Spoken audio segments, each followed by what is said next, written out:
what is called among the theologians a consensus patrum.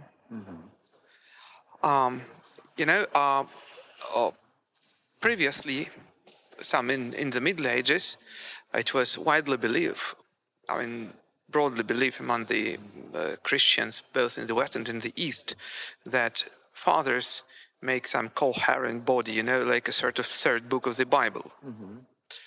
However, today we know that even in the Bible there are lots of, contradictions, different contexts.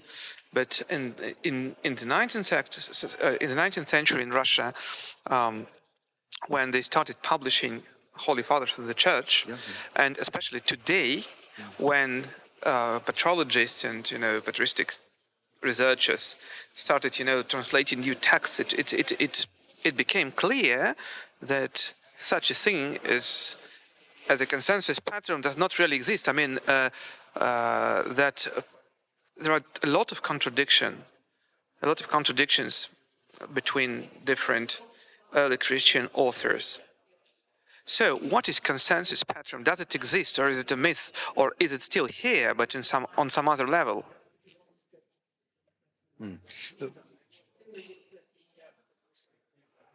the very first chapters of the Philokalia that we put together by St. Basil the Great and his friend Gregory the theologian, the very first chapters are taken from Origen about the interpretation of Scripture. And Origen's line on Scripture is not that all Scripture says the same thing, but that all the voices of the Scripture combine together to form a harmonious chorus. They say different things. There are contradictions, there are differences. But these differences, if we listen carefully, we can begin to see a kind of like a symphony, rather than just a single line. And I think I try out to the fathers that the idea that the fathers all say the same thing is just nonsense. They have different backgrounds, different ways of putting things, but I think we can discern in the fathers a sort of a symphony with different voices. Sometimes, if you listen to Shostakovich, you sometimes find discords in, but they're part of the music, and they're part of the whole thing. And I think what appear to be discords, if you like, in the voice of the fathers, or in the voces patrum, which I say, they are part of a symphony that has a whole. They express different aspects, different perspectives, but altogether they constitute a single harmony. That's the way I want to talk about it. Thank you so much. So just one more question, please, if you can. One of the most important events, global events in Christian history of the 20th century was the appearance of what is now called neo-patristic synthesis, as Father Florovsky put it. Yeah. So, but how far can we go under the motto forward to the fathers? Because forward means ahead. Yes, indeed. And to the fathers means back. How far can we go watching only backward?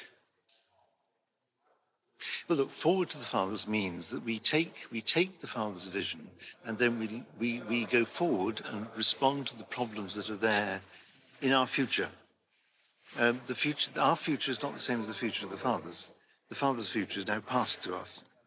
But our role as the church, as members of the church, as theologians, as pastors, as whatever role we have, is to live to the future, to live towards the final eschaton.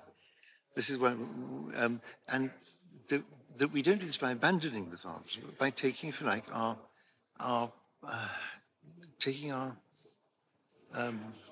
taking our points of reference from the fathers. And there's a lot we can learn from the fathers, fundamental things that we can learn from the fathers that will help us to orientate our thought towards the future. But theology mustn't be archaeological. It mustn't just be sort of kind of digging up the past and presenting it as what we need now. What we need now is chlieb насущный, a chlieb that belongs to the future. And this is something that we'll only get by trying to face the problems the genuine problems that we face as we move from now to the eschaton.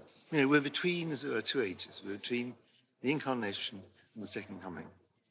It's a period of confusion, but it's a period where we can't get anywhere by going back, though what we inherit will help us to go forward. So the final question is actually about this very conference. What do you expect of it? A lot of people come together to speak about the fathers of the church, but most of them, of course, are not Orthodox. Well, is there any difference about how they speak about the fathers and how we treat them?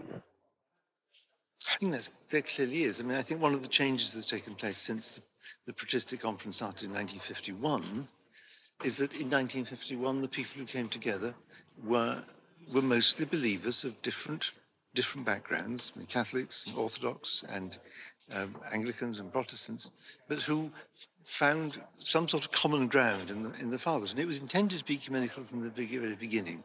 Canon Cross, who established the conference, felt that this conference would be a way of developing a sense of common ground, which is called. I mean, Frowski talked about neo-patristic synthesis.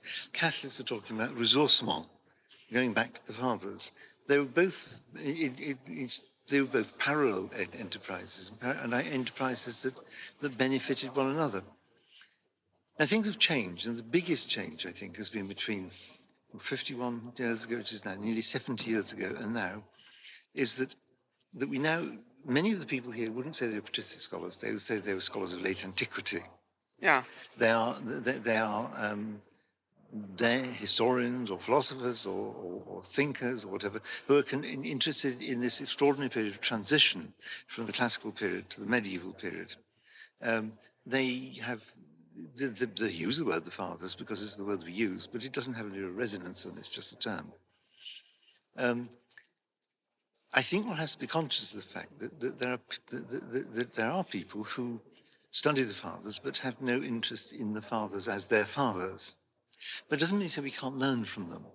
I think that from the 70s, when Peter Brown started talking about late antiquity, there's been an enormous explosion in different people interested in what we think of as the patristic period.